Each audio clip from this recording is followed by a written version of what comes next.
बहुत दिनों से मैं एक ही थॉट के पीछे पड़ी हुई हूँ, हम बहुओं को बेटी क्यों बोलते हैं? क्यों बोलने की ज़रूरत है हमें कि ये तो मेरी बेटी जैसी है? हम बेटी को क्यों नहीं बोलते ये मेरी बहू जैसी है?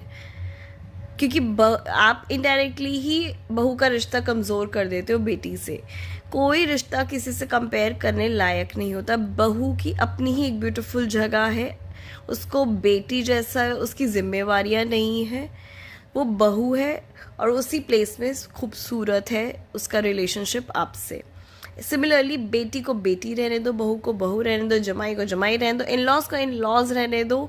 माँ बाप और इन लॉज में बहुत फ़र्क होता है। माँ बाप का रिलेशनशिप गिव एंड टेक नहीं होता, इन लॉज का चाहे कुछ भी कहो गिव एंड टेक रहेगा ही हमेशा।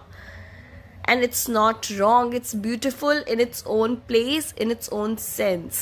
हम उसको कंफ्यूज करके एक अलग उम्मीदें एक्सपेक्टेशंस दे के अपने आप को ही हर्ट करते हैं और सामने वाले को भी हर्ट करते हैं।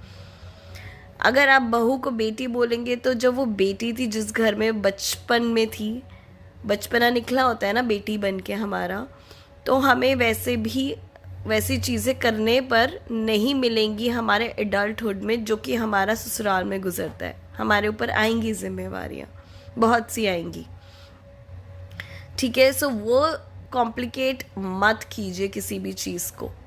बहू बहू है, बेटी बेटी है, जमाई जमाई है। Everybody is beautiful, every relationship is beautiful in its own very sense. We don't need to mix them up. और किसी को किसी के जैसा बोल के ना, जैसे नहीं कहते थे ये मेरे बेटे जैसा है, उस पर कितना विवाद हुआ है।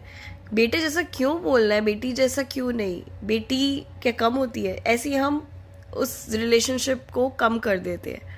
ये तो मेरी मम्मी जैसी, मेरी सास नहीं है। नो, वो तुम्हारी सास ही है, उसी में उसको अच्छी है वो। सास का रिश्ता कम नहीं होता है, okay? So please don't say all of these things. These are the most fake statements, complex statements that we use in our daily lives, and it's not that great. Yes.